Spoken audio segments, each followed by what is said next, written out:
বিভিন্ন জন কিভাবে দেখছে এই ডাকসু নির্বাচনকে, সেখানে অনেকগুলো বিষয় উঠে এসছে।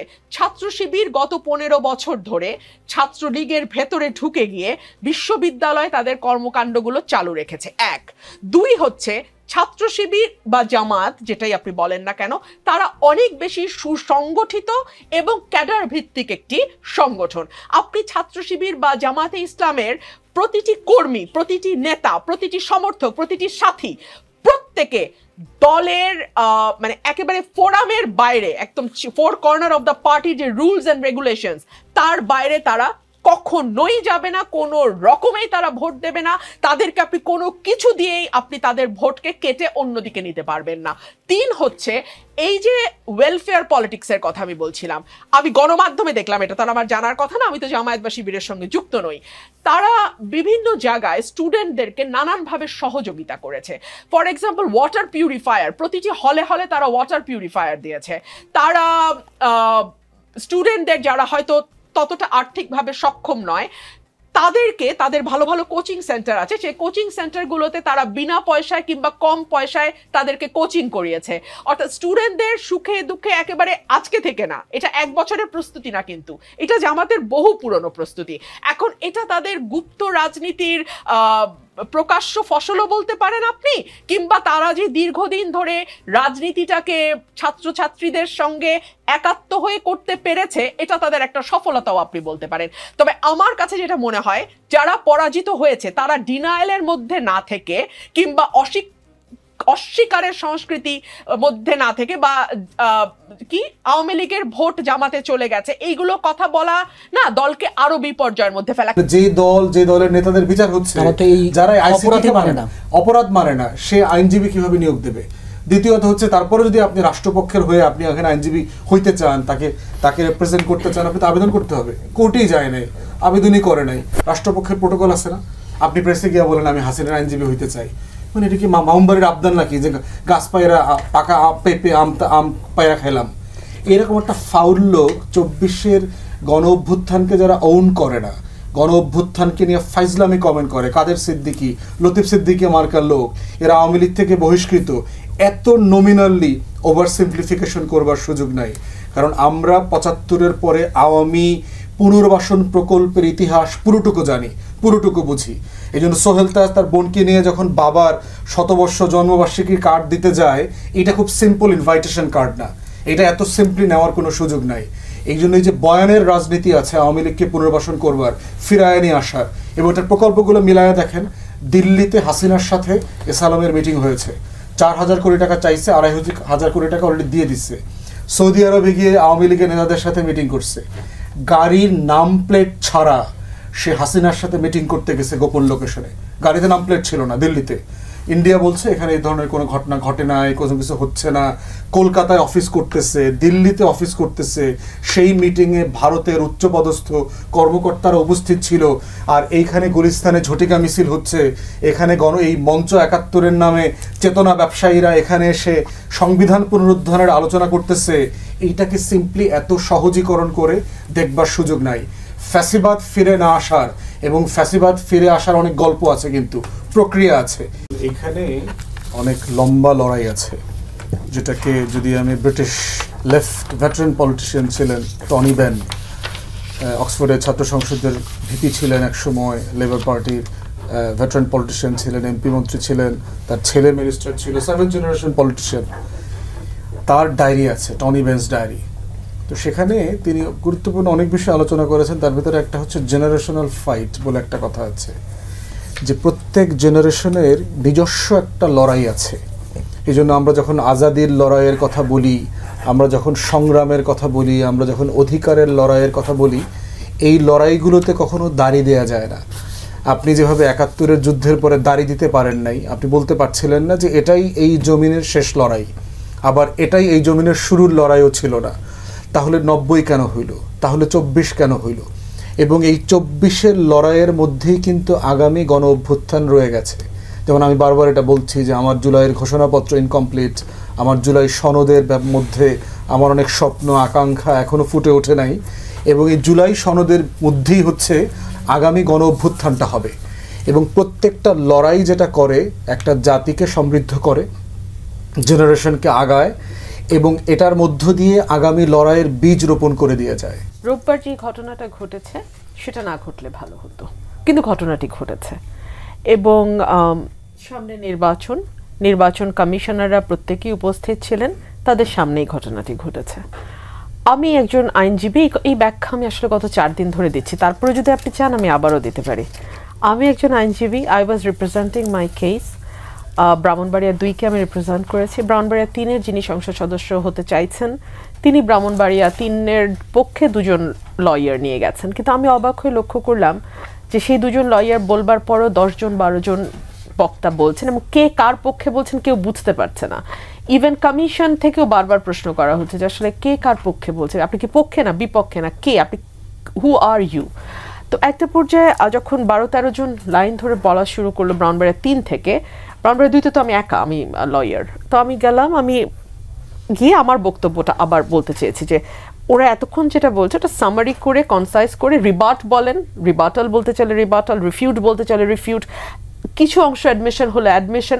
I was ready to deliver, মানে I was ready to clear the entire thing. হঠাৎ আমি দেখলাম যে একটা ছেলে আমাকে ধাক্কা দিল, আমি অত খেয়াল করলাম না, আমি চেষ্টা করছিলাম বলতে। নির্বাচন কমিশনের লোকজন ওনাকে পিছনে নিয়ে গেছে, নির্বাচন কমিশন এবং পুলিশ সহ ওনারা পিছনে নিয়ে গেছেন। বাট পরে আমি প্রথম আলোর ভিডিওতে দেখলাম যে উনি অলমোস্ট উড়ে এসে আমাকে কোটটা ধরে একটা টান দিয়ে। আমরা আলোচনা করব ছাত্র সংসদ নির্বাচন, জাতীয় নির্বাচন, নির্বাচনের রোডম্যাপ সহ সমসাময়িক রাজনৈতিক ঘটনাগুলো নিয়ে আলোচনা শুরু করতে চাই। সাবেক সংসদ সদস্য ব্যারিস্টার রুমিন ফারহানা আলোচনায় নেতিবাচক এবং ইতিবাচক দুভাবেই আপনি কিভাবে দেখছেন? আপনাকে অসংখ্য ধন্যবাদ।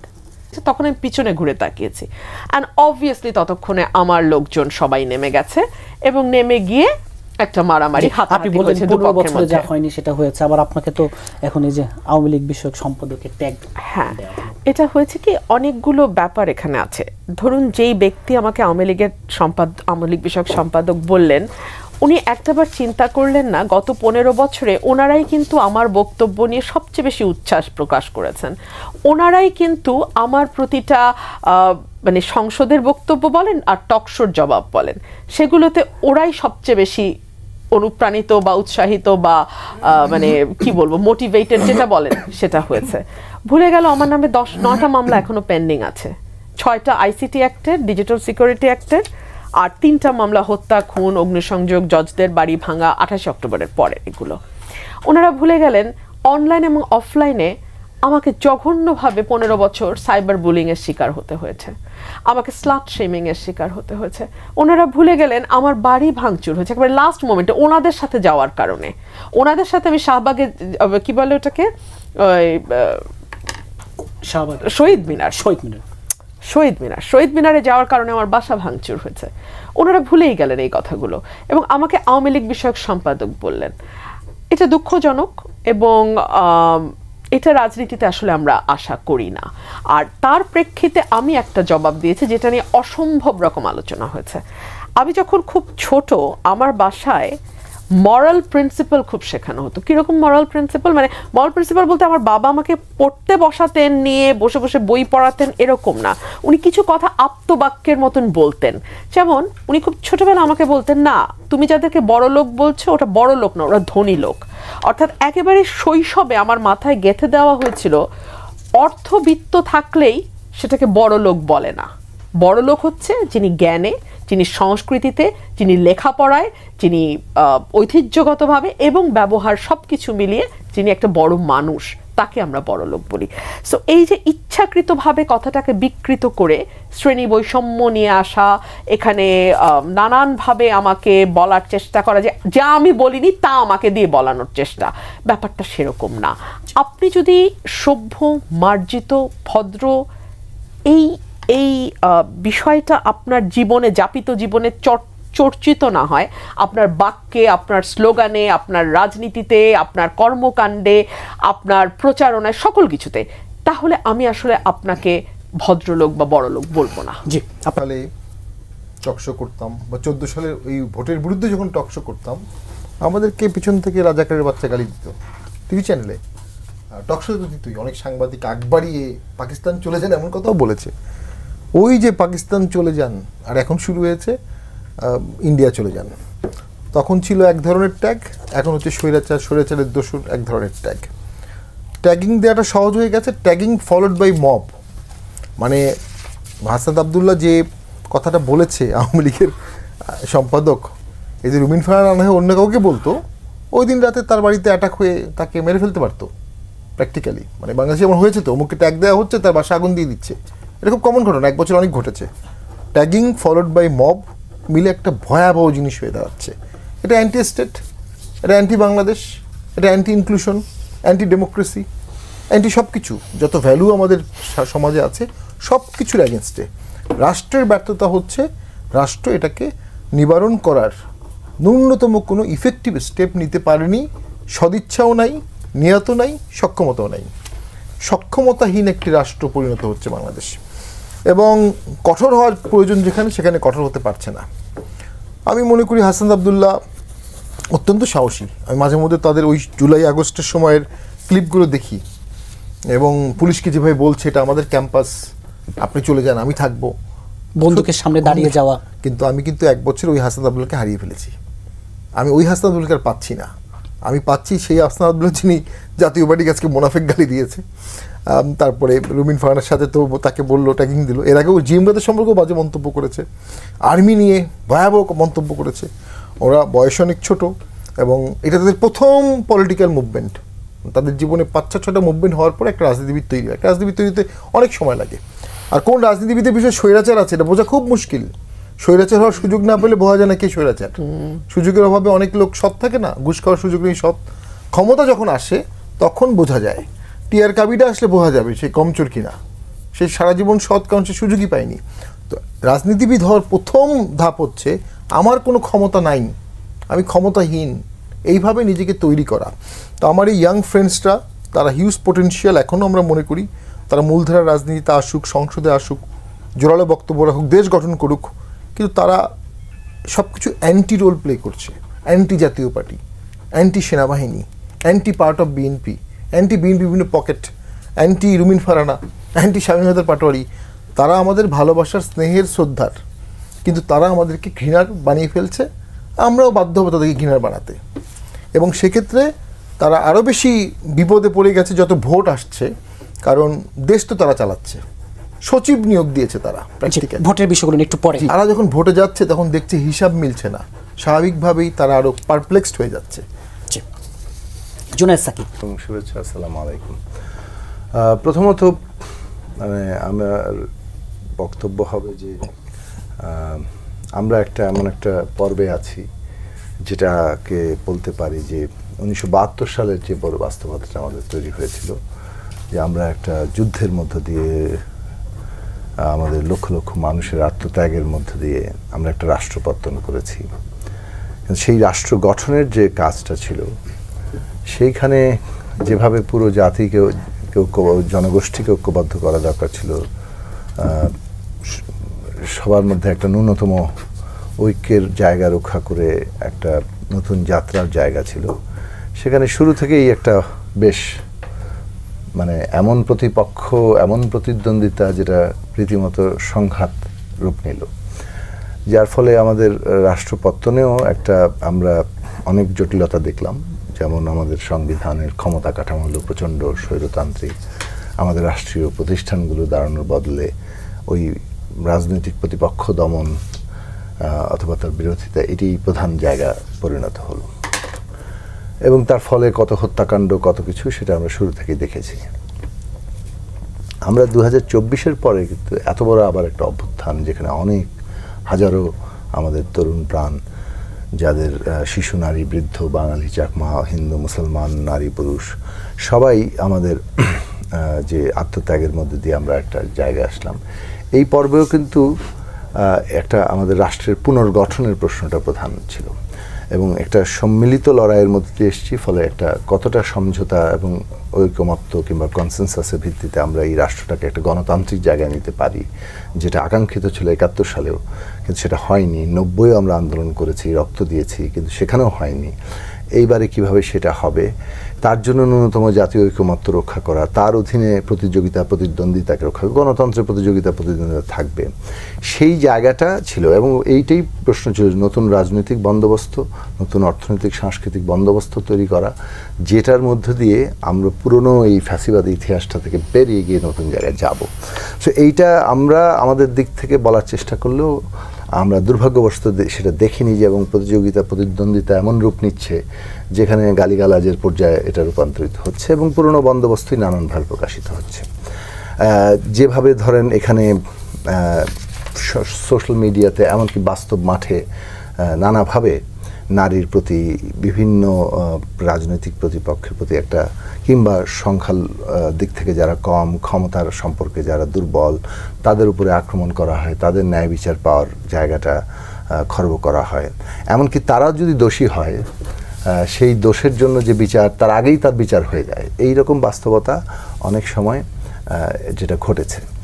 তো যে বাদানুবাদ হয়েছে, আমি একটা ব্যারিস্টার রুমিন ফারহানার ক্ষেত্রে বলবো যে নানান ব্যাখ্যা হতে পারে এবং যেটার মধ্যে দিয়ে অনেকগুলো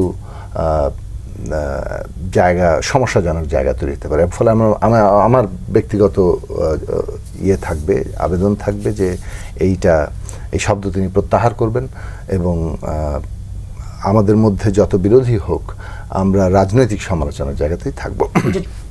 কিন্তু আমি আসছি যে আপনার প্রশ্নের জায়গায়, যেখানে আসলে এই যে ধরুন বিশেষত নারী রাজনৈতিক নেতৃবৃন্দকে, এবং সেটা অবশ্যই রুমিন ফারহানাকে গত 15 বছরে না হলেও অন্তত যখন থেকে টেলিভিশন টক শো করেন তখন থেকে আমরা দেখেছি যে কিভাবে আক্রমণটা আসে এবং এর কোনো সীমা পরিসীমা নেই আর কি। হ্যাঁ, এইটা মানে কিছু করা হয় সামাজিকভাবে, কিছু হচ্ছে বট দিয়ে, এবং এটা আসলে সমাজেরই একটা চেহারা হিসাবে এইটা বদলানোর জন্যই কিন্তু আমরা যেটা চেয়েছি নতুন বন্দোবস্ত। তো এখন নতুন বন্দোবস্তের অংশ হিসাবে আমরা যেটা বলবো যে অনেক মবের জায়গা সৃষ্টি হচ্ছে, যেটা আমরা প্রবলভাবে বিরোধী। আইন জায়গা তৈরি হওয়া দরকার। আজকের যে ঘটনাটা ঘটেছে সেটা আমি অনেক পরে জানতে পেরেছি।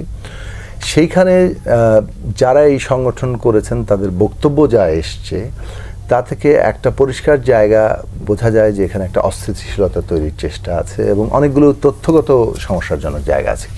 কোনো একটা রাজনৈতিক দল হয়তো সংবিধান বাতিল চাইতেই পারেন, কিন্তু সরকার কিংবা ঐকমত্য কমিশনের দিক থেকে কিন্তু বিদ্যমান সংবিধানের সংস্কারের প্রশ্ন বলা হয়েছে। কাজেই ওইটা মানে ডাইভার্ট করার চেষ্টা করাটা, এবং ওইটাই করা হচ্ছে, সংবিধান বাতিল করে দিয়ে মুক্তিযুদ্ধ ধ্বংস করা হয়েছে, সেই জায়গাটা সমস্যাজনক। এবং ৭২ সালের সংবিধানের যে গুরুতর সমস্যা মুক্তিযুদ্ধের আকাঙ্ক্ষার জায়গা থেকে, মুক্তিযুদ্ধের আকাঙ্ক্ষা ছিল একটা গণতান্ত্রিক রাষ্ট্র। ৭২ সালের সাংবিধানিক কাঠামো একটা স্বৈরতান্ত্রিক কাঠামো, যেইটা বাংলাদেশে কোনো প্রতিষ্ঠান দাঁড় করাতে যায়নি। ফলে এটা স্পষ্টতই তার মধ্যে একটা সাংঘর্ষিক জায়গা আছে। সেইটাই বরং পরিবর্তন করায় ৫৪ বছর পরে মানুষের আকাঙ্ক্ষা তৈরি হচ্ছে এবং সেই পরিবর্তনের লড়াই চলছে। ক্ষমতার ভারসাম্য কীভাবে তৈরি হবে, জবাবদিহি কীভাবে তৈরি হবে। ফলে মানে একটা ঘটনা ঘটছে যখন তার মধ্যে পলিটিক্যাল ইন্টেন্ট কি, মানে ইচ্ছাটা কি, সেটা পরিষ্কার বোঝা দরকার। সেখান থেকে বোঝা যায় যে আসলে বিগত ফ্যাসিস্ট সরকারের যে আর্গুমেন্টগুলো ছিল সেগুলো নানাভাবে প্রতিধ্বনিত হচ্ছে। কিন্তু এগেইন আবার বলবো যে সেটাকে রাজনৈতিকভাবে একভাবে মোকাবেলা করা যায়, আরেকটা হচ্ছে আইনিভাবে মোকাবেলা করা যায়। আইনি দিক থেকে মোকাবেলার ধরনটা এরকম হওয়া উচিত না যে একটা সমাবেশ চলছে সেখান থেকে যে আসলে মানে আমরা কিছু লোককে গ্রেফতার করি অথবা মবের চেহারা না নেয়, অর্থাৎ ওই বিক্ষোভ দিয়ে আপনি জবরদস্তি করতে পারেন। ১-২ হচ্ছে যে আইন প্রয়োগকারী সংস্থা সুনির্দিষ্ট অভিযোগ উত্থাপন করা, তার ভিত্তিতে আইনি প্রক্রিয়া, একজন ব্যক্তির যে নাগরিক অধিকার আছে সেইটাকে, এমনকি অপরাধীরও যে নাগরিক অধিকার থাকে, অপরাধ প্রমাণিত হওয়ার আগ পর্যন্ত তো সে তার অধিকার থাকে, সেই অধিকার প্রয়োগ করার জায়গাগুলো আছে। অর্থাৎ আমার মোদ্দা কথা হচ্ছে মানে আমরা ফ্যাসিবাদী সরকারের বিরুদ্ধে লড়াই করেছি, ফ্যাসিবাদ পতন ঘটিয়েছি, ফ্যাসিবাদী ব্যবস্থা বিলোপের চেষ্টা করছি। আমাদেরকে গণতান্ত্রিক উপায়ে নাগরিকের অধিকার সমুন্নত রেখে আমাদের যে কোনো রাজনৈতিক ব্যবস্থা, আইনি ব্যবস্থা নিতে হবে। এই জন্য হচ্ছে যে প্রত্যেকটা গণ অভ্যুত্থানের পরে যে আমাদের যে আকাঙ্ক্ষাগুলো তৈরি হয়, এই আকাঙ্ক্ষাগুলোই সাডেনলি সমাধানে পরিণত হয় না, এবং পরিণত হয় না বলেই তরুণরা আবার নতুন করে সেই সমাধানটা খুঁজতে রাস্তায় নামে। এই জন্য দেখেন যে ৬৬-তে ৬ দফা দিল শেখ মুজিব। কি ছিল মোদ্দা কথা? ছিল যে আমরা একটা ডেমোক্রেটিক প্রসেসে ফিরতে চাই, আমরা এই আইয়ুব খানের, ইয়াহিয়া খানের শাসন ব্যবস্থা থেকে একটা লড়াই, একটা গণতান্ত্রিক লড়াই আসতে চাই।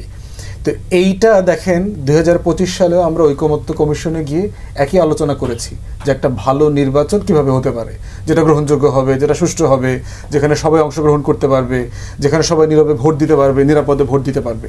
তো এর মানে কি আগামী 20 বছর পরে কোনো তরুণ ছেলেমেয়েরা কি ভোটের জন্য, গণতন্ত্রের জন্য, নির্বাচনের জন্য তর্ক তুলবে না, আলাপ তুলবে না? তুলবে। এই তোলাটাই হচ্ছে চলমান প্রসেস। একটা জাতি হয়ে ওঠার এটাই লড়াই। এই জন্য হচ্ছে প্রত্যেকটা আন্দোলনের পরে বলি যে এটা আন্দোলন, একটা কমা। আমরা একটা গণ অভ্যুত্থান করেছি 24, এরপর একটা কমা দিয়ে রাখলাম, কারণ এর পরের শূন্যস্থান পূরণ করতে হবে আবার পরের প্রজন্মকে। এই জন্য এখানে আসার জায়গা যেমন আছে, হতাশার জায়গা আমি তেমন দেখি না, কারণ একটা জাতি গঠনের ইতিহাসের যে শত শত বছরের পরম্পরা আছে, এটা চলমান। ট্যাগিং ফলোড বাই মব, বিষয়টা হচ্ছে যে ট্যাগিংটা কি শুধু আসলে এই বাস্তবতায় হচ্ছে? ট্যাগিং কি আমাদের স্কুলে আমরা ট্যাগিংয়ের শিকার হই নাই? ছেলেমেয়েরা কি ট্যাগিংয়ের শিকার হয় নাই? আমাদের বাবা মা, আমাদের আত্মীয় স্বজনরা কি আমাদের ছেলে মেয়েদেরকে ভিন্ন ভিন্ন ভাষায় শব্দে কথা বলে না? আমাদের দেখবেন গ্রামে দেখছি কামাল বলে ডাকে না, কামাল্লা বলে ডাকে। ওরে কামাল্লা বললে মানুষ চেনে দেখছি, কামাল বললে আর চেনে না, কামাল ভাই বললে চেনে না দেখছি। এখন এটা একটা সোশ্যাল ফেনোমেনা। একটা জাতিকে কালচার্ড হওয়ার, সভ্য হওয়ার অনেকগুলো স্তর আছে। এক ন্যূনতম একটা 7 জেনারেশন এডুকেটেড ক্লাস না তৈরি হওয়া পর্যন্ত ওই লেভেলের সিভিলাইজেশনাল নেশন যাদেরকে বলে সেটা তৈরি হয় না। এরপরে রয়েছে আমাদের কলোনিয়াল হিস্ট্রি। আমার যে বিশাল বেঙ্গল সিভিলাইজেশন ছিল, বাংলার সুলতানাত ছিল, নবাবী আমলের ছিল, সুবা বাংলা ছিল, সেটা তো ঔপনিবেশিক শাসনের কারণে আন্দোলনকারীদের ব্যবহারে এখন দেশবাসী অতিষ্ঠ। এই যে ট্যাগ, মব কালচার, দেখেন এটা তো আওয়ামী লীগের ধারাবাহিকতা আর কি। আমরা জাতি হিসাবে তো খুব বেশি ভালো কবে ছিলাম সেটা জানি না, বাট এত খারাপ ছিলাম না। গত 16-17 বছর ফ্যাসিবাদ কি করে দেখেন, এটা নিয়ে বড় বড় গবেষণা আছে জার্মানিতে, ইটালিতে, ইউরোপে, যে পোস্ট ফ্যাসিস্ট, পোস্ট নাৎসি জার্মানির মানুষের ক্যারেক্টারিস্টিক্স, মনন, আচরণ কিভাবে চেঞ্জ হয়ে যায়। একটা অথরিটেরিয়ান শাসনের অধীনে থাকতে থাকতে তাকে দেখতে দেখতে দেখবেন, এই ডোমেস্টিক ভায়োলেন্সের কিন্তু এক্সাম্পল আছে। যেই বাচ্চারা বাবা মাকে ডোমেস্টিক ভায়োলেন্স করতে দেখছে, এই বাচ্চারা কিন্তু খুব রুড হয়, মেন্টালি আনসেটেলড হয়, তারা বাজে ব্যবহার করতে শেখে। তো ন্যাশনালি দেখবেন আমরা হাসিনাকে কি করতে দেখেছি গত 16-17 বছর। প্রতিদিন আমরা তাকে বেয়াদবি শব্দ করতে দেখেছি। খালেদা জিয়াকে কি ভাষায় কথা বলেছে দেখেন, কি স্ল্যাং ব্যবহার করেছে জিয়া পরিবার সম্পর্কে, বিএনপি নেতৃত্বের সম্পর্কে, আমাদের ফ্রেন্ড সম্পর্কে কি শব্দ ব্যবহার করতে শুনেছে। সাবকনশিয়াসলি এই শব্দগুলো কিন্তু আমাদের ভোকাবুলারিতে থেকে যায়, সেটেল হয়ে যায়, এবং এইটা স্টর্ম আউটের মতো একসময় ল্যান্ডফল করে, একসময় ঝড়ের মতো করে এটা প্রকাশিত হয়। এই জন্য হচ্ছে এই ফ্যাসিবাদকে ডিফ্যাসিফিকেশন করবার হচ্ছে সব জায়গাতে প্রজেক্ট ছিল, কিন্তু বাংলাদেশের আগে আমি কথাও বলেছি বহুবার গত বছর থেকে, আগস্ট সেপ্টেম্বর থেকে, আওয়ামীফিকেশন, এই যে হাসিনাফিকেশন যা আছে, এইটাকে একটা প্রসেসের মধ্য দিয়ে যে ন্যাশনাল ট্রমাটা তৈরি হয়েছে, যে ন্যাশনাল ল্যাঙ্গুয়েজ তৈরি হয়েছে, এর প্রত্যেকটা জিনিসকে হিস্টোরিক্যালি অ্যাড্রেস করতে হবে।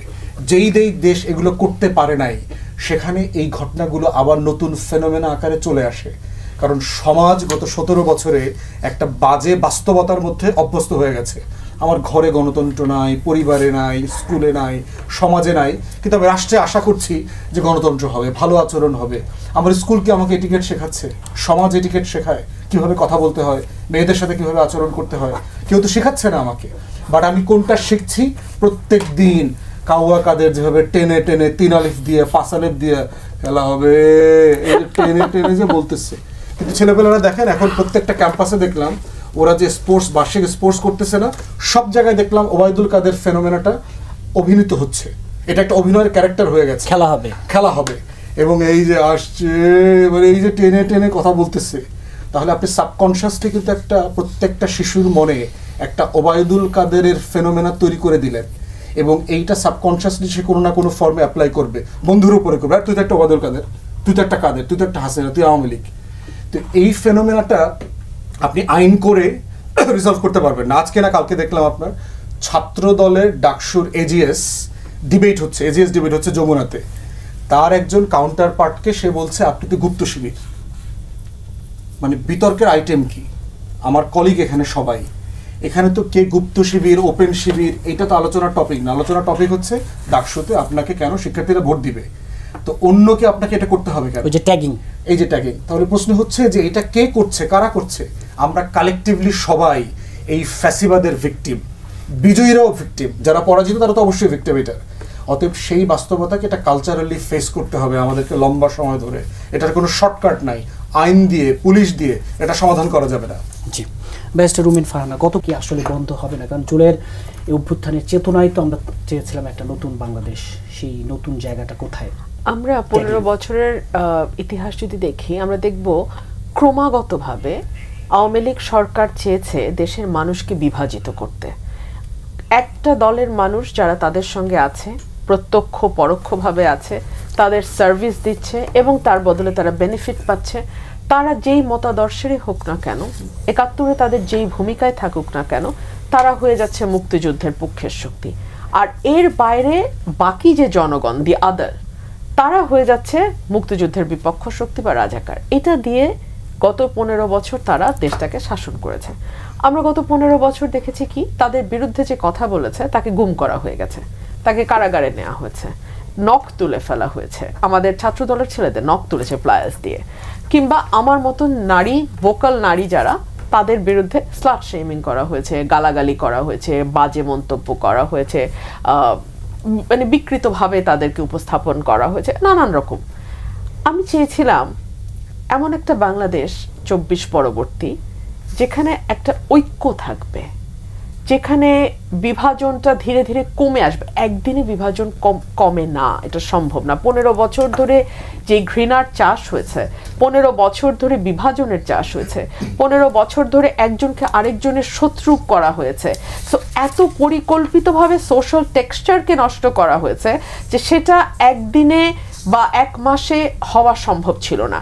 কিন্তু আপনি যখন সাধারণ মানুষের সাথে কথা বলবেন, শিক্ষিত মধ্যবিত্ত সাধারণ মানুষ, আপনি দেখবেন একটা কথা তারা বলে, আমরা কি পেছন দিকে হাঁটছি কিনা, এই কথাটা খুব আলোচিত হয়। সো এই জায়গাটাতে আমাদের রাজনীতিবিদদের অনেক বড় একটা ব্যর্থতা আছে গত 1 বছরে। আমরা প্রত্যেকে যার যার ক্ষুদ্র ক্ষুদ্র স্বার্থ নিয়ে এত বেশি বিভাজিত হয়েছি। আমরা কে ক্ষমতার কাছাকাছি যেতে পারলাম, কে প্রশাসনের উপর নিয়ন্ত্রণ নিতে পারলাম, কে চাঁদাবাজি বা ঘুষে কতটা এগিয়ে থাকতে পারলাম, কে সরকারের সাথে ব্যবসা বাণিজ্যে কতটুকু লাভবান হতে পারলাম, এই যে ছোট ছোট ছোট ছোট ব্যক্তি স্বার্থ, গোষ্ঠী স্বার্থ, এটার ঊর্ধ্বে উঠে দেশটাকে মেরামত করলে সেখান থেকে যে সকলেই আমরা লাভবান হতে পারতাম, এই কথাটা আমরা কেউ চিন্তা করলাম না। আপনি দেখেন, ইনিশিয়ালি মব তৈরি হয়েছে কখন? আওয়ামী লীগের নেতাদের বাসাকে ঘিরে। অমুক বাড়িতে আওয়ামী লীগের নেতা আছে, তমুক বাড়িতে আওয়ামী লীগের নেতা আছে। এখানে সরকারের ভূমিকা কি হওয়া উচিত ছিল? যে আওয়ামী লীগের নেতা হোক আর বিএনপির নেতা হোক, জামাতের নেতা হোক কিংবা এনসিপির নেতা হোক, যারই নেতা হোক, বাংলাদেশের বসবাসকারী একজন নাগরিকের বাসা তো এটা, তাই না? সো এখানে কোনো মব আমি অ্যালাউ করব না। সেখানে যদি কোনো অপরাধী থেকে থাকে, তার বিরুদ্ধে আইনগত যেই প্রক্রিয়া আছে সেই অনুযায়ী ব্যবস্থা নেওয়া হবে। আপনি বলতে পারেন 15 বছরে যেই রুদ্ধশ্বাস পরিস্থিতির মধ্যে, নাভিশ্বাস পরিস্থিতির মধ্যে দিয়ে আমাদের যেতে হয়েছে, তাতে শুরুতে এগুলো কন্ট্রোল করা কঠিন ছিল, আমি মানলাম। শুরুতে কঠিন ছিল, কিন্তু 1 বছর পরে যখন আমি এই ঘটনাগুলো ঘটতে দেখি, আমার কাছে তো এটা খুব ঠান্ডা মাথায় একটা প্ল্যানের অংশ মনে হয়। ধরুন, শেখ হাসিনা সারা জীবন কি বলে এসছে? আওয়ামী লীগ না থাকলে বাংলাদেশে মুক্তিযুদ্ধ থাকবে না।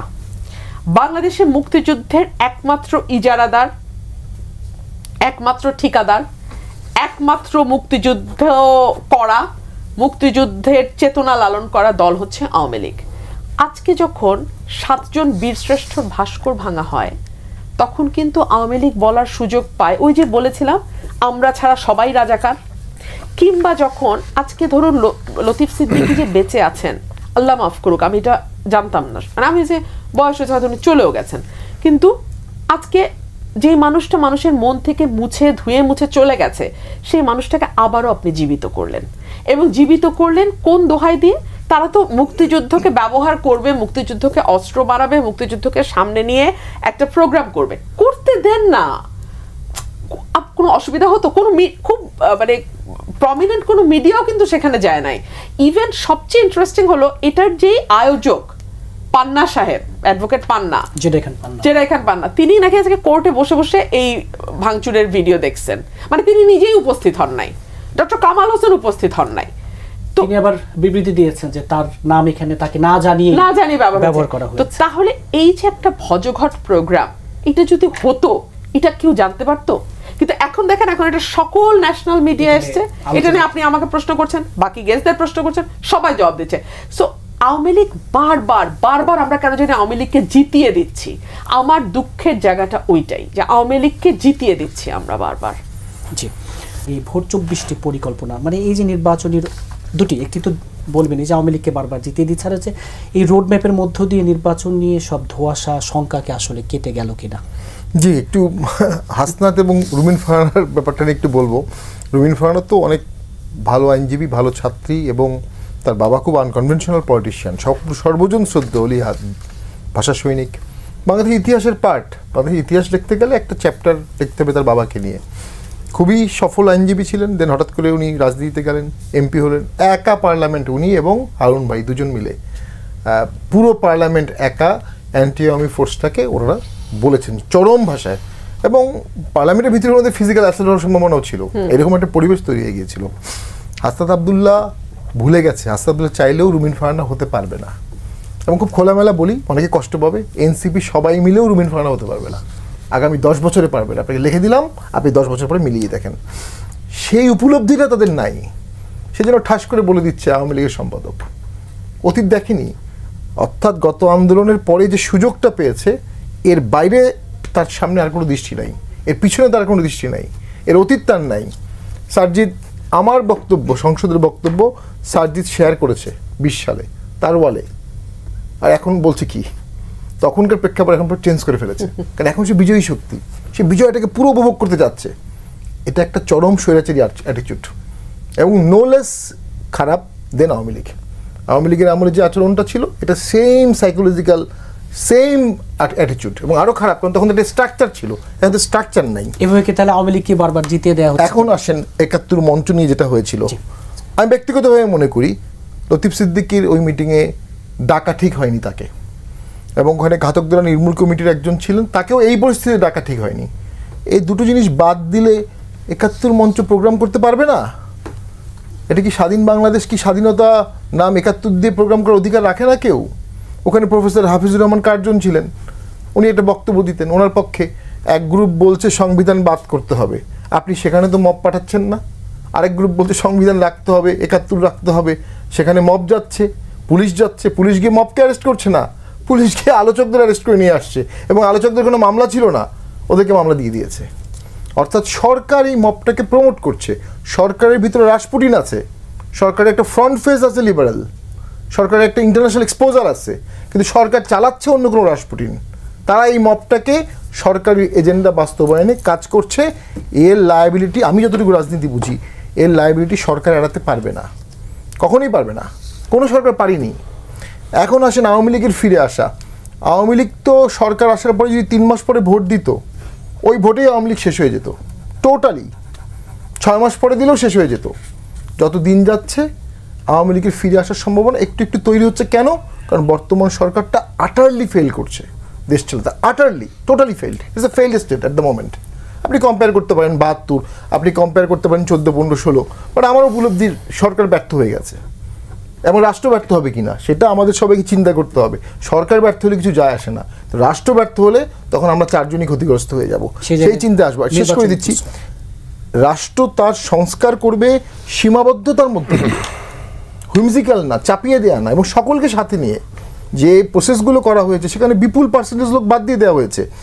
71-এর মধ্যে কিন্তু কিছু অংশ প্রক্রিয়ার বাইরে ছিল, 72 কিন্তু সংখ্যাটা কম, 90-এর পরেও কিছু অংশ বাইরে ছিল প্রক্রিয়ার, সংখ্যাটা কম।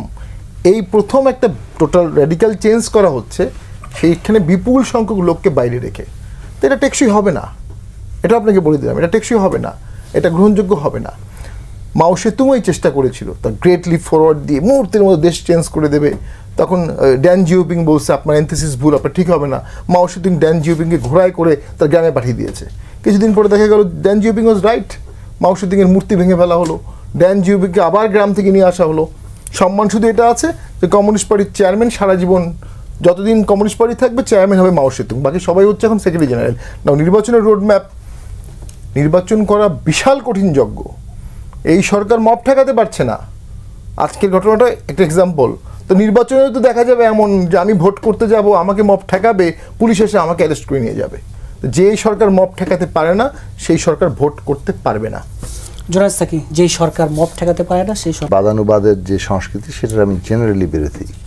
তবে আমি আবারও ব্যারিস্টার রুমিন ফারহানার যে বক্তব্য, স্পেসিফিক বক্তব্যটা নিয়ে আমি কথা বলেছিলাম।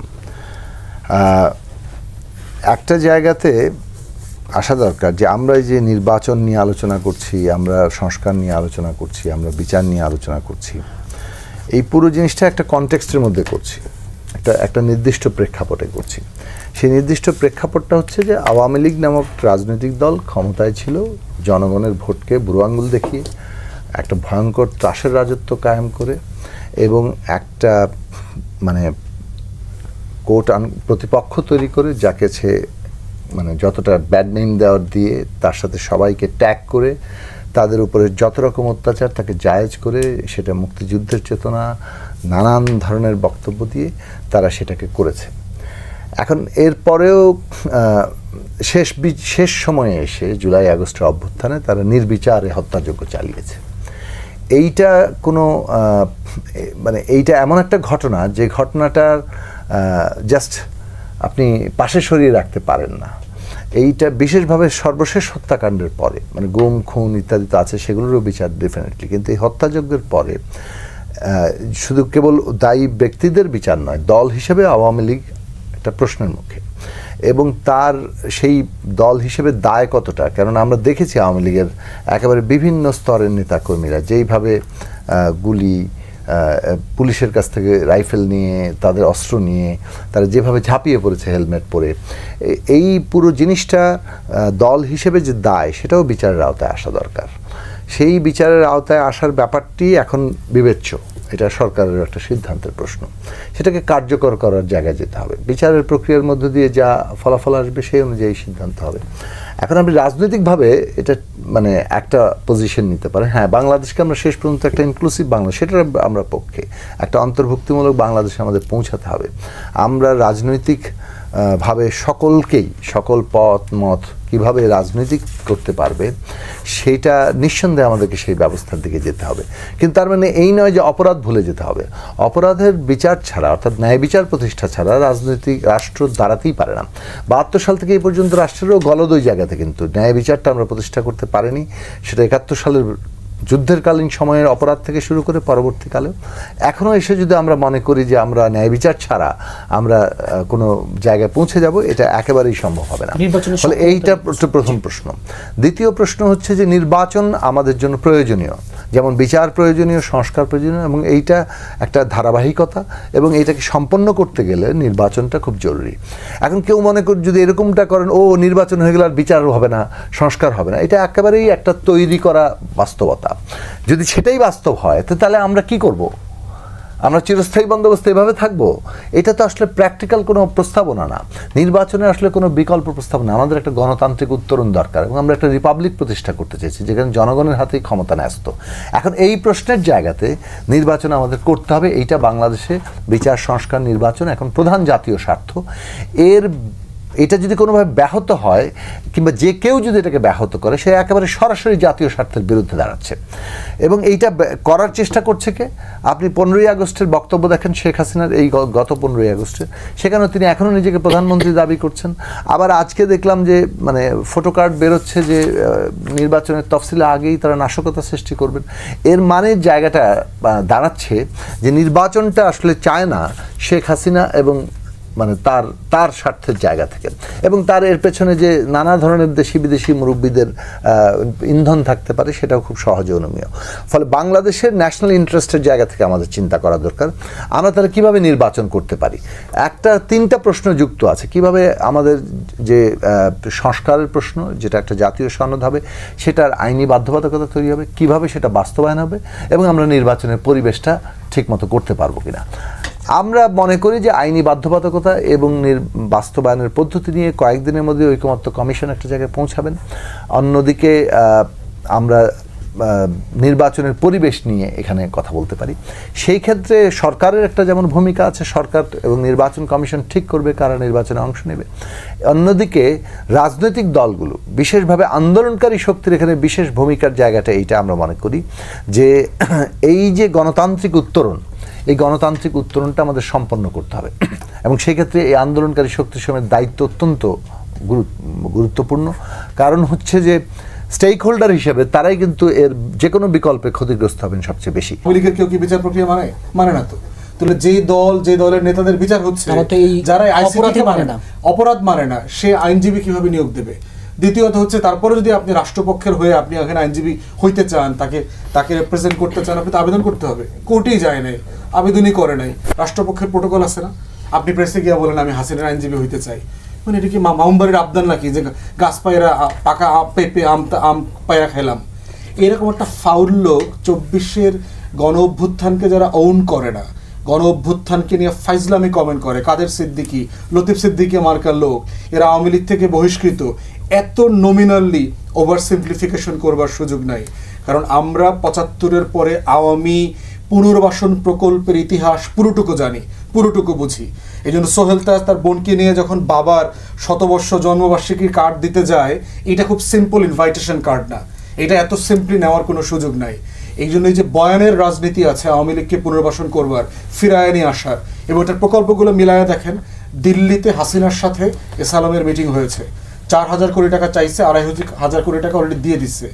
সৌদি আরবে গিয়ে আওয়ামী লীগের নেতাদের সাথে মিটিং করছে, গাড়ির নাম প্লেট ছাড়া সে হাসিনার সাথে মিটিং করতে গেছে গোপন লোকেশনে, গাড়িতে নাম প্লেট ছিল না দিল্লিতে। ইন্ডিয়া বলছে এখানে এই ধরনের কোনো ঘটনা ঘটে নাই, কোনো কিছু হচ্ছে না। কলকাতায় অফিস করতেছে, দিল্লিতে অফিস করতেছে, সেই মিটিংয়ে ভারতের উচ্চপদস্থ কর্মকর্তারা উপস্থিত ছিল।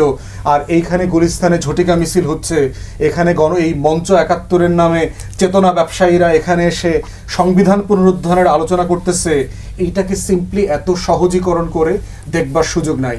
ফ্যাসিবাদ ফিরে না আসার এবং ফ্যাসিবাদ ফিরে আসার অনেক গল্প আছে, কিন্তু প্রক্রিয়া আছে, এগুলো আমরা জানি এবং দেখি। দিল্লির যে পলিটিক্যাল হেজিমনি, কলকাতার যে কালচারাল হেজিমনি, এই হেজিমনির যারা এজেন্সি ক্যারি করে এখানে, তার ভিতরে এই মঞ্চ 71-এর চেতনাবাজরা ওখানে আছে। এই মঞ্চ 71-এর চেতনাবাজদেরকে তো আমরা এর আগে দেখি নাই দেশ নিয়ে কথা বলতে। তারা 1400 শহীদের বিচার চাইছে, গত 16 বছরের আওয়ামী দুর্নীতির বিরুদ্ধে তারা কথা বলেছে, $250 বিলিয়ন লুটপাট হয়ে গেছে, এই চেতনাবাজরা প্রতিবাদ করেছে, মিটিং করেছে, মিছিল করেছে, বিচার চেয়েছে, আওয়ামী লীগকে ক্ষমা চাইতে বলছে, বলে নাই তো। তাহলে এই সিলেক্টিভ চেতনাবাজরা হচ্ছে আওয়ামী বয়ান ক্যারি করে, ন্যাশনাল সিকিউরিটি এজেন্সি ক্যারি করে, দিল্লির ফ্যাসিবাদ ক্যারি করে। অতএব এইটাকে সিম্পলি সংবিধানের পক্ষে আলোচনা করবার অধিকার থাকতে হবে, এই রকম এত সিম্পলিফিকেশনের কোনো সুযোগ নেই। রোডম্যাপ নিয়ে ছোট্ট করে আমরা বারবার বলেছি, উনি যে ডেডলাইন দিয়েছে, এই ডেডলাইন ব্রেক করার মতো মানুষ উনি না। ওনার 85 বছর বয়সে ওনার যে দুনিয়াব্যাপী ভাবমূর্তি আছে, মৃত্যুর আগে উনি একটা যুদ্ধ পাকায় দিবে, এখানে ছায়াযুদ্ধ করবে, এখানে আপনার ইমার্জেন্সি জারি করবে, করে নির্বাচন পিছনের ঝামেলা করবে, এই টাইপের বাস্তবতা উনি না। এই জন্য বরাবরই আমাদের ব্লাড প্রেশার 80-120 ছিল এবি পার্টির। বিভিন্ন দলের ব্লাড প্রেশার 250-300 পর্যন্ত শুট করছে।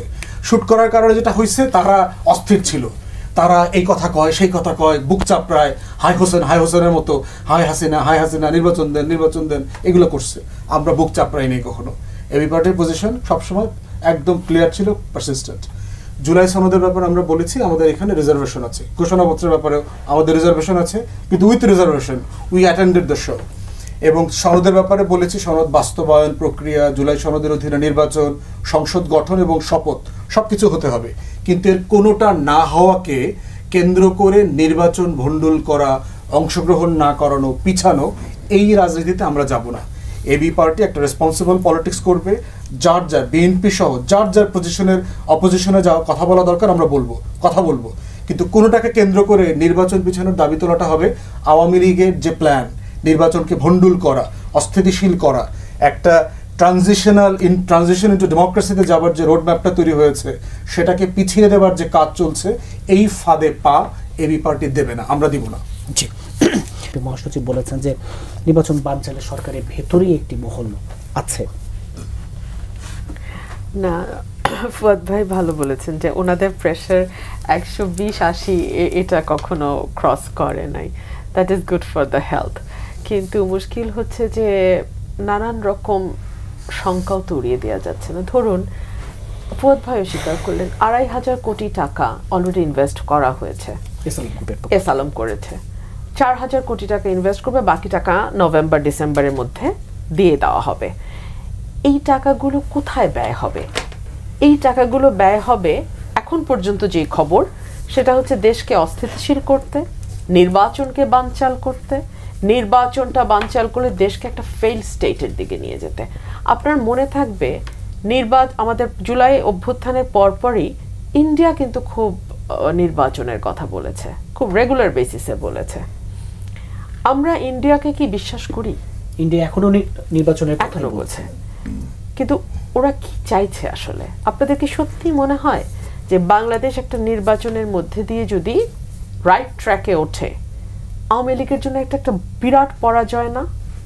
এবং বাংলাদেশ যত অস্থিতিশীল হবে, বাংলাদেশের যত বেশি অ্যানার্কি তৈরি হবে, বাংলাদেশ যত বেশি মব দ্বারা নিয়ন্ত্রিত হবে, বাংলাদেশে হাসিনার সময় যা যা হয়েছে লাস্ট 15 ইয়ার্স সেগুলোর যত বেশি রিপিটেশন হবে, সেটা আপনি মব দিয়েই বলেন, সেটা আপনি আইন শৃঙ্খলা পরিস্থিতি বলেন, ভুয়া মামলা দিয়ে বলেন। ভুয়া মামলা কথাটা কেন বললাম? বিপিসির রিপোর্ট দেখলাম যে কয়জন আজকে গিয়েছিলেন প্রোগ্রাম করতে তাদের বিরুদ্ধে সন্ত্রাস বিরোধী আইনে মামলা হয়েছে। মানে এখন আমি আপনাকে বলি, একটা সময় কাপ চুরির মামলা, ময়লার গাড়িতে আগুন দেওয়ার মামলা, এগুলো নিয়ে ব্যাপক হাসাহাসি হয়েছে আমাদের মধ্যে। তো সেই সংস্কৃতি থেকে বেরোলাম কোথায় আমাকে বলেন? সেই একই ফরম্যাটে 1 নম্বর থেকে 20 নম্বর আসামি, একদম নামগুলা সব ঠিক করা আছে, এরপরে 200 থেকে 500 অজ্ঞাতনামা দিয়ে মামলা দায়ের হয়ে যাচ্ছে। তো আওয়ামী লীগের সময় যা হয়েছে সেটাই যদি পুনরাবৃত্তি হতে থাকে, এটাকে আপনি আওয়ামী লীগের বিজয় বলবেন না তো কি বলবেন? আওয়ামী লীগ বলবে যে আমরা চলে যাওয়ার পরে তো তোমরা ছিলে, শুধু আমরা তো আর ছিলাম না কোথাও। সো আমরা যা যা করেছিলাম বলে তোমরা সমালোচনা করেছিলে, তোমরাও ঠিক একই কাজ করছো। সো খুবই আনফরচুনেট আর কি। এবং আপনি যে প্রশ্নটা করছেন নির্বাচন নিয়ে অনিশ্চয়তা, এর অনেকগুলো কারণ আছে। আপনি দেখেন বড় দুটো রাজনৈতিক দল, কারণ এখন আওয়ামী লীগ নাই, বিএনপি সবচেয়ে বড়, এরপরে জামাত, এনসিপি যদি আমরা ধরি, জাতীয় পার্টি আছে, অন্যান্য গণসংহতি আছে, সিপিবি বাসদ, ওনারা আছেন, এই রাজনৈতিক দলগুলো মাঠে আছে এই মুহূর্তে। এর মধ্যে জামাত হঠাৎ করে বলছে পিআর পদ্ধতি ছাড়া নির্বাচনে যাবে না, অথচ নিম্নকক্ষে পিআর পদ্ধতি নিয়ে কোনো আলোচনায় ঐক্যমত কমিশন আসে না, বিকজ এটা ফার্স্ট পাস দ্য পোস্ট, এটা সবাই মেনে নিয়েই ওই আলোচনার টেবিলে গেছে। উচ্চকক্ষে পিআর থাকবে কি থাকবে না সেটা নিয়ে দলগুলোর মধ্যে মতভিন্নতা আছে, কিন্তু নিম্নকক্ষের ইলেকশনে পিআর না হলে ইলেকশনে যাবে না, এই কথাও তো আমরা জামাতের কাছ থেকে শুনতে পাচ্ছি। এনসিপি বলছে বিচার এবং সংস্কার সরকার প্রতিশ্রুতি ভঙ্গ করেছে, জায়গায় না গেলে তারা নির্বাচন করবে না, সরকার প্রতিশ্রুতি ভঙ্গ করেছে। এখন যৌক্তিক জায়গাটা আপনি কাকে বলবেন? কারো কাছে এফআইআর দায়ের মানেই যথেষ্ট হয়েছে যৌক্তিক, কারো কাছে চার্জশিট হলে, কারো কাছে রায় হলে, কারো কাছে সাজা কার্যকর হলে। এখন যৌক্তিক কি সেটা নিয়েও তো আরো 2 বছর তাহলে আলোচনা করতে হবে। সংস্কার, যেই জায়গাগুলোতে সংস্কার সরকার নিজেই এই মুহূর্তে করতে পারতো, পুলিশে, প্রশাসনে, আপনার আইন শৃঙ্খলা রক্ষাকারী বাহিনীতে, বিচার বিভাগে, সরকার কোন জায়গাটায় সংস্কার করেছে আপনি আমাকে বলেন?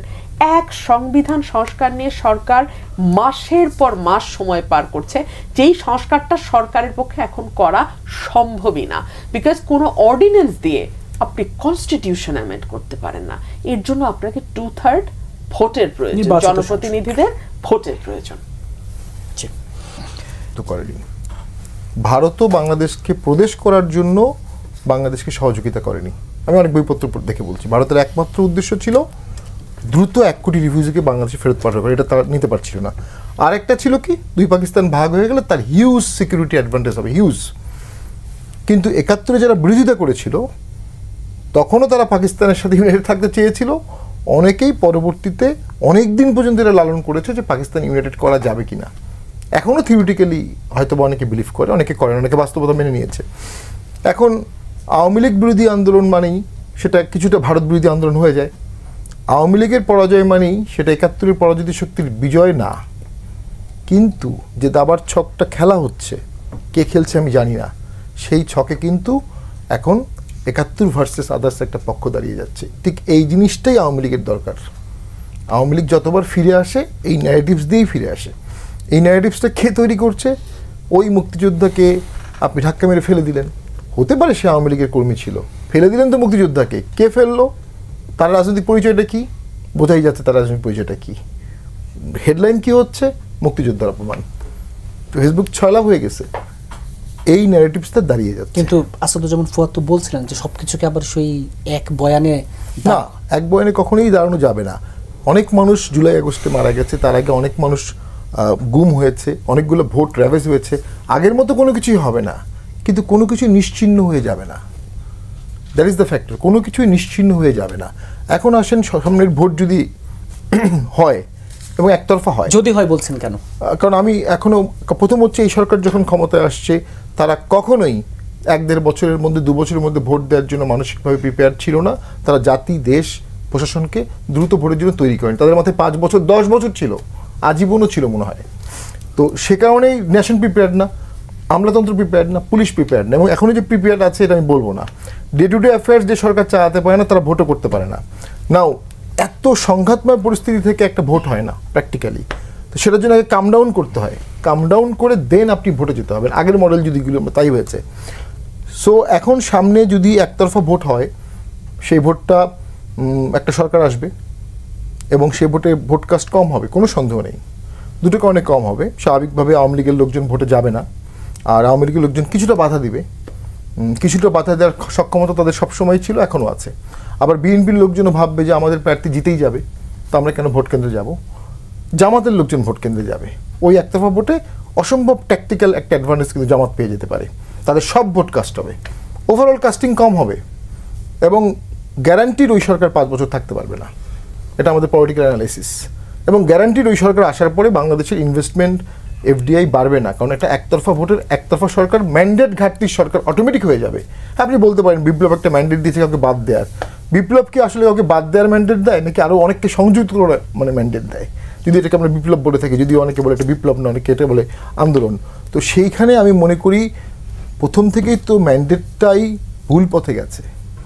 আমি একটা শেষ করে দিচ্ছি, যদি মাঠে আওয়ামী লীগ থাকে জামাতের গুরুত্ব বাড়বে, কারণ আওয়ামী লীগকে কমব্যাট করার ক্ষমতা জামাত ছাড়া সম্ভব না, বিএনপি একা পারবে না।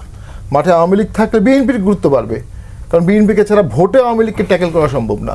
মাঠে আওয়ামী লীগ থাকলে ডক্টর ইউনূসের গুরুত্ব বাড়বে, কারণ ইন্টারন্যাশনালি ইউনূস সাহেব ছাড়া অন্য কেউ আওয়ামী লীগকে ট্যাকেল করতে পারতো না এই সিচুয়েশনে।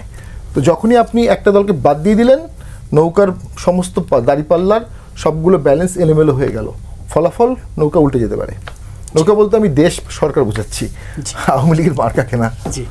নির্বাচনের পরিবেশ নিয়ে নানান রকম জায়গা থাকবে, প্রত্যেক পার্টির নিজস্ব ক্ষেত থাকবে। কেউ বলবেন যে আমি লেভেল প্লেইং ফিল্ড পাচ্ছি না, যার শক্তি বেশি তুলনামূলকভাবে তার দিকে অভিযোগের তীর থাকবে। এটাই খুব স্বাভাবিক জায়গা। আমরা সেইটা কিভাবে দূর করতে পারবো সেইটা হচ্ছে প্রধান বিষয়। এখন ধরেন এইখানে সরকারকে একটা ভূমিকা নিতে হবে, রাজনৈতিক দলগুলোকে নিতে হবে। প্রথম বিষয় হচ্ছে যে এই নির্বাচনের একটা ঐতিহাসিক জায়গা আছে, সেটা হচ্ছে যেহেতু একটা সরকার, আবারও বলে যে একটা ভয়ঙ্কর হত্যাযোগ্য মধ্য দিয়ে এখনও সেটা সেট হয়নি। আওয়ামী লীগের ফিউচার কি হবে সেটা কিন্তু একটা বিচারিক প্রক্রিয়ার মধ্য দিয়ে জায়গাটা ঠিক হতে হবে, এবং আওয়ামী লীগের যারা অভিযুক্ত ব্যক্তিরা তাদের বিচারের জায়গাটা নিশ্চিত হতে হবে। এই জায়গাটা হচ্ছে এটা সেট হওয়ার একটা জায়গা। বাংলাদেশের গণতান্ত্রিক উত্তরণের এই যে জায়গা, ধরুন আওয়ামী লীগ তো এই পুরো গণতান্ত্রিক প্রক্রিয়া, সেই প্রক্রিয়ার মধ্যে এই যে রাষ্ট্রটা আমরা একটা ডেমোক্রেটিক রাষ্ট্র করতে চাই, সেইটার তো বিপরীত অবস্থানে ছিল। কারণ এই সংস্কারের প্রশ্ন এগুলো সব আগেই উত্থাপিত হয়েছে। তারা সেগুলোকে তুড়ি মেরে উড়ে দিয়ে মানে কি বলে যে একটা সব রকমের তোয়াক্কা না করে নিজেদের যে ধরনের শাসন এবং যে ধরনের নির্বাচনের জায়গা তারা তৈরি করেছে, কখনো 153, কখনো মধ্যরাতের ভোট ডাকাতি, কখনো আমি জামি, এবং সেই জায়গাটা এবং তার যারা সহযোগী সমস্ত প্রশ্নের জায়গাটা কিন্তু গুরুত্বপূর্ণ। এই রাজনৈতিক প্রশ্ন ছাড়া কিন্তু আমাদের রাজনৈতিক উত্তরণ হয় না। মানে আবারও বলি, কনটেক্সটের বাইরে গিয়ে কিন্তু আপনি কোনো নীতি প্রয়োগ করতে পারেন না। এই রাজনৈতিক জায়গাটা, মানে ধরুন এটা 1972 সালে জামাত ইসলামের যে পজিশনটা তৈরি হয়েছিল, তারা পাকিস্তানের পক্ষ নিয়েছিল এবং সেই পক্ষ নেওয়ার ফলে তাদের যে পরিণতিটা 72 সালে এসে দাঁড়িয়েছে, আপনি যদি এখন বলেন যে এটাই হচ্ছে মানে ওই সময় প্রেক্ষাপটহীনভাবে সেই সময়কার ভূমিকার জায়গাটা, সেটা যেমন হবে এখনও প্রায় অন্যরকমভাবে হবে। দুই রাজনৈতিক দল হতে পারে, কিন্তু দুটো ঐতিহাসিক প্রেক্ষাপটে দুইটা দল সম্পর্কে মানে দুইভাবেই অভিযোগের তীর উঠেছে। 71 সালের সময় একটা অভিযোগের তীর উঠছিল, আজকে 2024 সালে 25 সালে সে আওয়ামী লীগের বিরুদ্ধে কিন্তু একটা হত্যাযজ্ঞের অভিযোগ হচ্ছে নিজ দেশের মানুষের উপরে। সুতরাং সেই জায়গাটা তাদের অভিযোগের এই ফয়সালা ছাড়া এই রাজনৈতিক রিকনসিলিয়েশনের যে, অবশ্যই রিকনসিলিয়েশন দরকার, কিন্তু সেই রিকনসিলিয়েশনের একটা প্রসেস আছে। সেই প্রসেসে ন্যায় বিচার খুব গুরুত্বপূর্ণ প্রশ্ন, সেটা ব্যক্তি এবং দলের প্রশ্ন হিসেবে, সেই জায়গাটা আবার বারবার বলি। এবং যে গণতান্ত্রিক সংস্কার আমরা করতে চাইছি, হ্যাঁ, এইটার ইনক্লুসিভ জায়গাটা একটা প্রসেস। এটা যেমন এই নির্বাচন তেমনি আরও পরের নির্বাচন হবে, এটা একটা প্রসেস হিসেবেই সামনে যাবে। কাজেই নির্বাচনটা আমাদের দরকার এবং যে রোডম্যাপ ঘোষণা করা হয়েছে, এই সরকারের সক্ষমতা আছে কি নাই, হ্যাঁ এটা ঠিক যে অনেকেই ডিসরাপশনের জায়গাটা করবে, যে কারণ যাদের স্বার্থের বাইরে এটা যাচ্ছে। কিন্তু ডিসরাপশন কিসের উদ্দেশ্যে? যেমন আওয়ামী লীগ বাকি সবাইকে নির্বাচন থেকে মানে করে ক্ষমতা কুক্ষিগত করে রাখতে চাইছিল, আর আমরা একটা নির্বাচন চাইছি যে নির্বাচন এখানে গণতান্ত্রিক উত্তরণ ঘটাবে এবং যারা এই দেশের গণতন্ত্র এবং ভোটের অধিকার কেড়ে নিয়েছিল, যারা এখনও মানুষকে হত্যা করেছে এবং তারা এখনও আবার নির্বাচন বানচাল করে দিয়ে ওই প্রসেসটাই কন্টিনিউ করতে চাইছে, সেইখানে একটা পলিটিক্যাল ব্যাটল হচ্ছে। তো বাংলাদেশের ভবিষ্যৎটা আমরা কোন দিকে নিতে চাইছি, সেই রাজনৈতিক দিশাটা খুব গুরুত্বপূর্ণ। দিশা হচ্ছে গণতন্ত্রের দিকে নিতে চাইছি এবং সেইখানে নিশ্চিতভাবেই যারা অপরাধ করেছে তাদের বিচার সাপেক্ষে একটা ইনক্লুসিভ বাংলাদেশের পক্ষে আমাদের কথা বলতে হবে। আমরা নিশ্চিতই ইনক্লুসিভ বাংলাদেশই চাই, কিন্তু সেই ইনক্লুসিভ বাংলাদেশের প্রসেসে ধরুন আওয়ামী লীগের মতো, আওয়ামী লীগ দলটা কি কোন জায়গায় এসে তাদের নিজেদেরকে বদলেছে? মানে আপনি হত্যাযোগ্য করে দিয়ে তারপর বলবেন যে মানে গুলি নিজেরাই গুলি করে তারা এই সব একটা ষড়যন্ত্র করে একটা অভ্যুত্থান করে ফেলেছে। মানে আপনার ডিনায়ালের তো একটা সীমা থাকতে হবে। তো কোন জায়গায় তার ন্যূনতম একটা আত্মসমালোচনার জায়গা আছে, কোন জায়গায় তার এই প্রশ্ন নিয়ে একটা আমরা শুনেছি। ফলে রাজনৈতিক দল হিসেবে কি আওয়ামী লীগ নিজেকে এই হত্যাযজ্ঞের দায় কাটিয়ে একটা জায়গায় দাঁড় করানোর কোনো রকম পদক্ষেপ নিয়েছে? সেই জায়গাটা কিন্তু নাই। ফলে এটা একটা স্পষ্টতই তারা একটা ডিস্টেবিলাইজেশনের হুমকি দিচ্ছে। সেই ডিস্টেবিলাইজেশন জনগণের জন্য কিংবা দেশের অস্তিত্বের জন্যই বিদ্যমান ভূ রাজনৈতিক জায়গা থেকে খুবই বিপজ্জনক জায়গা, এবং সেই বিপজ্জনক জায়গাতে দেশপ্রেমিক জনগণের কর্তব্য হচ্ছে যে কোনো রকম ডিস্টেবিলাইজেশনের প্রসেসকে রীতিমতো প্রতিরোধ করা আছে। সেখানে মানে সেনাবাহিনীর এই মুহূর্তে এখন এই যে পরিবেশ আমরা দেখছি, তাতে সেনাবাহিনীর স্ট্রাইকিং ফোর্স হিসেবে এইখানে তাহলে প্রত্যেকটা ইনস্টিটিউশন এখন বসে সেনাবাহিনী ইলেকশন করে দেবে, এই দৃষ্টান্তটা সেনাবাহিনী দেশের অত্যন্ত গুরুত্বপূর্ণ কাজ করছে। কারণ একটা তো আমরা বিরাট ভাঙচুরের মধ্যে দিয়ে গেছি, পুলিশ বাহিনীর প্রায় মানে অকার্যকর হয়ে গেছিল, নাই হয়ে গেছিল। সেই রকম একটা প্রতিষ্ঠান পুনর্গঠনের প্রশ্ন, সেই জায়গায় সেনাবাহিনী যে অত্যন্ত গুরুত্বপূর্ণ ভূমিকা পালন করছে সারা দেশের এই জানমালের নিরাপত্তার প্রশ্ন।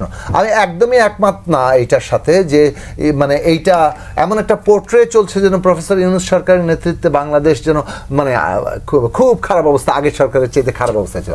বাংলাদেশের মানুষ স্বাধীনতা ভোগ করছেন। হ্যাঁ, এখানে অনেক ঘটনা ঘটছে যে প্রত্যেকটা সমালোচনা কোনো ছাড়তে আমরা রাজি নেই। প্রতিটি মব অ্যাটাকের আমরা সমালোচনা করছি, প্রতিটি অন্যায়ের সমালোচনা করছি, এবং সেই জায়গায় মানে আমরা সমালোচনা করেই যাব এবং সেটা আমরা প্রতিরোধ করতে চাইব রাজনৈতিকভাবে। কিন্তু প্রশ্নটা হচ্ছে যে বাংলাদেশ একটা গণতান্ত্রিক উত্তরণের পথে আছে, এইখানে ন্যূনতম জবাবদিহির জায়গা আছে, মানুষ কথা বলতে পারছে এবং কোনো ক্ষমতা কেউ কুক্ষিগত করে রাখেনি। এই রাজনৈতিক ডিমার্কেশন অত্যন্ত গুরুত্বপূর্ণ। ফলে কোনো কিছু দিয়েই পূর্বতন সরকারের চাইতে আমরা খারাপ আছি এই কথা বলার মধ্য দিয়ে আসলে পুরো অভ্যুত্থান এবং অনগোয়িং যে আমাদের ভবিষ্যৎ সম্ভাবনার জায়গাটা আমরা আরো একটু একটু করে উন্নতি করার কিছুটা বলছেন, এবং এই কথা এরই মধ্যে উঠেছে যে ঢাকা বিশ্ববিদ্যালয়ের মতো একটি জায়গায় সেখানে ডাকসু নির্বাচন আসলে সেনাবাহিনীর দরকারটা কি? আমার কাছে মনে হয়েছে যে এটা প্রশাসন খুবই প্রিম্যাচিউরলি করেছে। সংকটটা হচ্ছে গোড়ার জায়গায়, মানে আপনি জাতীয় নির্বাচনের সংকটকে অ্যাড্রেস না করে আপনি ডাকসুতে একটা ফেয়ার নির্বাচন করবার আলোচনাটা ন্যায্য হবে না। নির্বাচনের সংকটটা কোথায়? যে রাষ্ট্র আকারেই আমরা একটা ইলেকটোরাল ডিমেনশিয়াতে ভুগতেছি। এই রাষ্ট্র 2001-এর পরে কোনো ভালো নির্বাচন করে নাই। 2008-এ 111-এর নির্বাচন কমিশন সীমানা বদলানোর নাটকের নামে 88টা আসনের মাধ্যমে বিএনপিকে 133 থেকে 138টা আসনে হারায় দিছে। দিল্লি, প্রণব মুখার্জি, আওয়ামী, এই চেতনাবাজ, সুশীল, 111-এর কুশীলবরা সবাই মিলে এই ইঞ্জিনিয়ারিংটা করেছে। তারপরে 14তে হইল একতরফা নির্বাচন হয়েছে, 18তে রাতে, 24-এ হচ্ছে আমি টামি। তাহলে এই রাষ্ট্র গত 22-23 বছরে কোনো সুষ্ঠু নির্বাচন করে নাই, এবং আপনার সুষ্ঠু নির্বাচন করেছে এমন কোনো অভিজ্ঞ রিটার্নিং অফিসার ইলেকশন কমিশন এখন আর নাই। বয়সের কারণে গ্র্যাজুয়াল প্রসেসে তারা রিটায়ারমেন্টে চলে গেছে, অথবা আওয়ামী আমলেই তাদেরকে ভাগায় দেওয়া হয়েছে। এখন এই কর্মযজ্ঞটার সাইজটা চিন্তা করেন, 43,000 সেন্টার, এর ভিতরে প্রত্যেকটা সেন্টারের ভিতরে তো বুথ আছে, আপনার 12.5 কোটি ভোট। গণতন্ত্র চর্চা করে আমেরিকা ছাড়া, ভারত ছাড়া অধিকাংশ দেশে এতগুলো মানুষও নাই। তো সেই রকম একটা কর্মযজ্ঞ করতে আপনার 20 থেকে 23 লক্ষ লোক লাগবে ফর দ্য ডাকসু নির্বাচনকে যদি একটু, তো সেই নির্বাচনটাই যেহেতু দেশে নাই, ডাকসু আয়োজন যারা করবে, ডাকসুরও তো ডেমেনশিয়া আছে, ডাকসু নির্বাচন তো করে নাই, শিক্ষক নাই। এই যে শামসুল আরিফিন সাহেব আল্লাহর রাস্তে তুলে গেছেন দেশটারে, বিশ্ববিদ্যালয়টাকে বিপদে ফালায়া, তার 8 বছরে সে যে পরিমাণ টিচার অ্যাপয়েন্ট করছে, ঢাকা বিশ্ববিদ্যালয় তার 50 বছরেও এত পরিমাণ শিক্ষক অ্যাপয়েন্ট করে নাই। ডিপার্টমেন্ট ভেঙে ভেঙে ডাইসেক্ট করে সে প্রায় 35 থেকে 40টা নতুন ফাও ডিপার্টমেন্ট করছে হুদাই, শুধুমাত্র নীল দলের শিক্ষক বাড়ানোর জন্য। তো নির্বাচন করবার অভিজ্ঞতা তো ডাকসুতেও নাই, তো প্রশাসন জানবে কিভাবে? যারা টিচার হয়েছে তারাও তো জীবনে কোনোদিন ডাকসুতে ভোট দেয় নেই, তো এই ছাত্ররা কিভাবে আশা করবে শিক্ষক হয়ে একটা ভালো নির্বাচন করতে? এই জন্য ক্যাওটিক হয়ে গেছে। পুলিশ আনবো, বিডিআর আনবো, আইনজীবী আনবো, উকিল আনবো, কারে দিয়ে আসলে সমস্যাগুলো আছে সেগুলো মোকাবেলায় তারা কার্যকর কি ব্যবস্থা নেবে? তাদের এক একজনের প্রতিশ্রুতি যদি আপনি দেখেন, এমন সব বিষয়ে তারা প্রতিশ্রুতি দিচ্ছে বা করবে বলে আশ্বাস দিচ্ছে যেটা তাদের এখতিয়ারের মধ্যেই পড়ে না। এই গেল এক, অর্থাৎ তারা নিজেরাও ঠিক জানে না যে তারা কি করতে পারবে, কি করতে পারবে না, কি করতে যাচ্ছে, কি করতে যাচ্ছে না। এটা যদি আগে আপনার কাছে একটা পরিষ্কার ধারণা না থাকে, সেখানে গিয়ে আপনি আসলে কতটুকু কি করতে পারবেন। 2 হচ্ছে, একটা ডাকসু নির্বাচনে সেনা মোতায়েনের যদি কথা হয়ে থাকে, তাহলে আগামী 4 মাস পরে জাতীয় নির্বাচন, মানুষ তো এমনিতেই ভয়ের মধ্যে আছে, এগুলো দেখে তো আরো ভীত হয়ে যাবে। গতকালকে আমি যখন সুপ্রিম কোর্টে ঢুকছি, তখন দেখি 2 পাশে সেনা সদস্যরা দাঁড়ানো, একটা সেনাবাহিনীর গাড়িও আছে, মানে অলমোস্ট কোর্টের ভিতরে।